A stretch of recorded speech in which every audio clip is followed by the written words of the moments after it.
So the first thing that we have to be careful about is the mesh, what type of mesh we are going to create for this particular problem.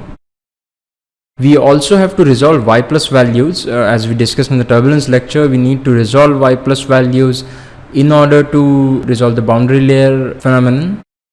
Also, we have to ensure good quality mesh overall, as well as check for minimum number of cells to resolve gradients. So we can use mesh adaptation to improve resolution after initial solution, if we at all make a coarser mesh and later on we realize that making it finer might help. So this is the overall domain that we are interested in. What we have done is in this particular region near the cylinder, we have generated a finer mesh, and then gradually we have made the mesh coarser.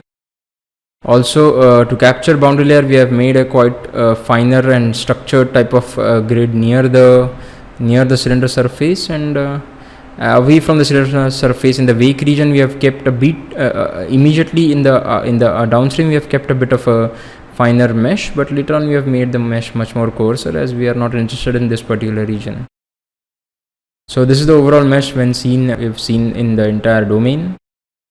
So now let us look at the physics definitions. We are going to solve turbulence, or are we going to keep the flow as laminar? So we have to take a decision on that. And if at all we are going to solve turbulence, which sort of turbulence model are we going to use? So till Reynolds number 150, laminar flow calculations will be sufficient. So we conclude that we will be using laminar flow calculations and not turbulence model. Steady or unsteady, that's the question that we need to answer, whether we are going to solve transient problem or a steady state problem. A significant impact on the problem solution time is there if we go to unsteady. So you have to take a decision whether we have to model transient or steady before actually starting the simulation.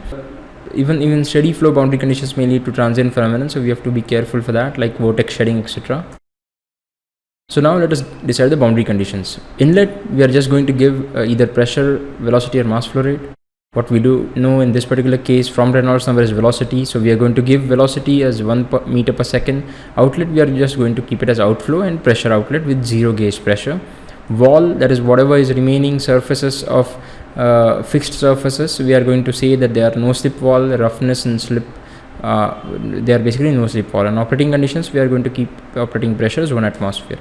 And what we are going to do is use the default convergence monitors like scaled residuals and monitors like lift on cylinder and mass flow rate at outlet will monitor in order to judge the progress of our simulation.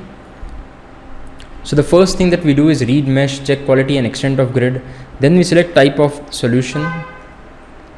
We select unsteady with segregated solver, and we assign material properties, that is density and viscosity.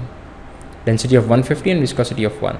And then we assign boundary conditions, velocity inlet, pressure outlet, and no slip walls along the cylindrical surface or circular surface.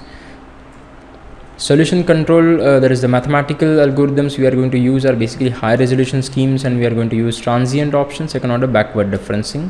Initialization, we are just going to provide initial guess of velocity in x direction as 1 and velocity in y direction as 0 and gauge pressure as 0. All cells will be initialized with above values.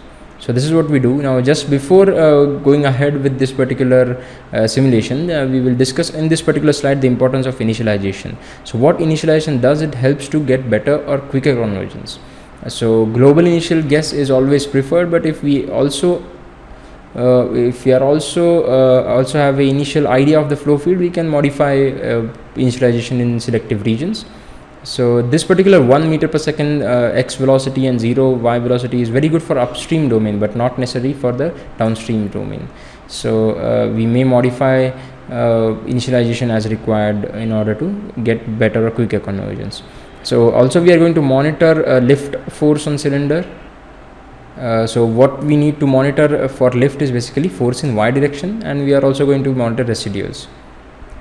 What we are going to do is do unsteady or transient calculations. We need to decide the time step. So this time step for unsteady calculation is basically based on Strouhal number.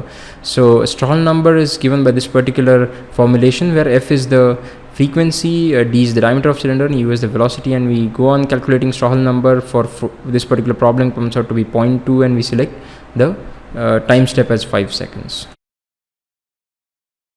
For iterations, we at least need 20 to 25 time steps in one shedding cycle. So what we do is the time step size we calculate is 5 by 25, which is basically 0.2 seconds, which is the time step.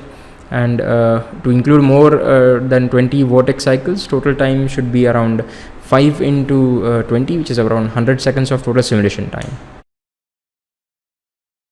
So now let us look at whatever is happening along the simulations. This particular monitor is showing us the monitored value as a function of time, and it is clearly showing a sinusoidal pattern, which means that there is a sign of sustained vortex shedding. So that is a particular lift force type of monitor that we are having. And so as you can see, after a bit of simulation time, we are seeing sort of a sinusoidal or periodic nature, and this is why it happens, because we are actually seeing that type of vortex shedding in the contours as well as in the pressure contours.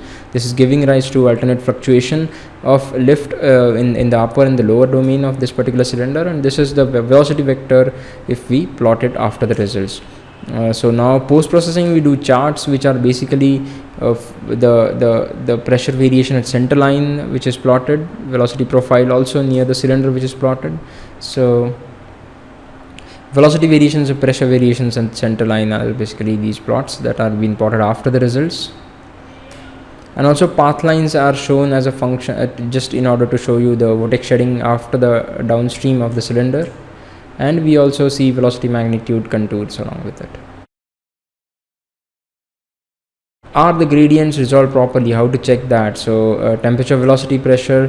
Do we have any key parameters that vary? Adaptation or use of higher order schemes? If we at all are not satisfied with the results, we can go for grid adaptation or higher order schemes, and we can increase the further iteration or time steps that is required, or use double precision also in order to get results that are matching with experiments. So the summary of this particular sample problem was, we don't know necessarily the best way to do a particular simulation setup. So what we do is learn from each simulation, and we calculate some physical or theoretical parameters and take decisions, and continue with the simulation, and after that cross check whether we have obtained correct results or not.